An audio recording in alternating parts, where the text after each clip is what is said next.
Hi there, Evan here at the Chronicle, where the future starts today. For September 18th, 2019, now the news broke late Sunday night that the GC repo rate, the secured overnight financing rate at the US Federal Reserve, had both massively shot up. In fact, the repo rate going into Monday morning was double digits. Now to offset this, the Fed injected $75 billion of liquidity into it. It didn't help. The rate kept shooting up after. Now what I'm going to tell you here is my opinion as to what's going on here.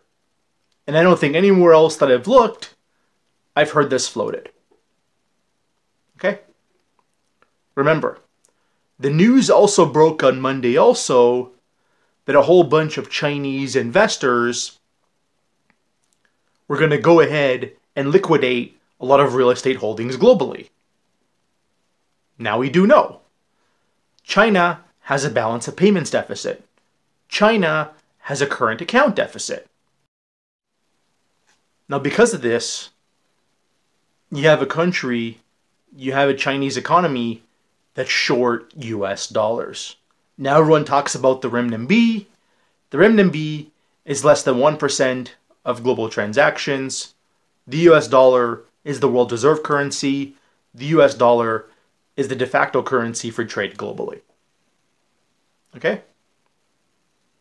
So, we had overnight financing rates in the US spike. On the same day, we had Chinese investors all of a sudden just magically decide they have to sell real estate. And in the middle, we have an economy that's short US dollars.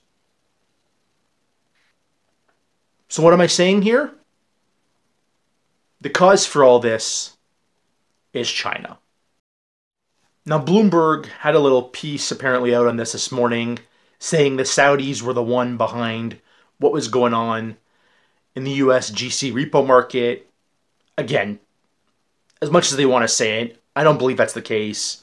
The Saudi economy isn't nearly big enough to spark a $75 billion liquidity injection from the US Federal Reserve. China, being the second biggest economy in the world, most certainly does. The Saudis, I don't think so. And everyone seems to be spinning it, oh, it's because of what happened with the oil attack on the weekend.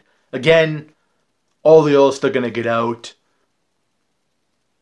All their capacity is going to be back online and available by the end of the month. Much sooner than everyone expected. As I told you what was going to happen 2 days ago. So that's that. Now one thing China could do here though, is they could try and spin this to their advantage.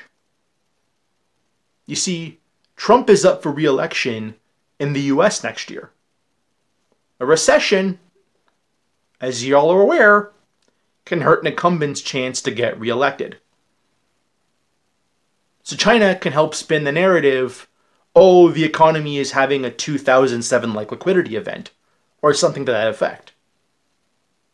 Try and spark a recession before a 2020 election, get Trump out of power, get the Democrats in, and then from that point, they ease the burden from the tariffs, etc., and get a better outcome for themselves. So away from there, they could spin it that way. But to put it in closing, what's going on in the overnight financing markets at the US Federal Reserve, the massive push for US dollars, is being caused by China, in my opinion. Okay? That's all I'm going to say.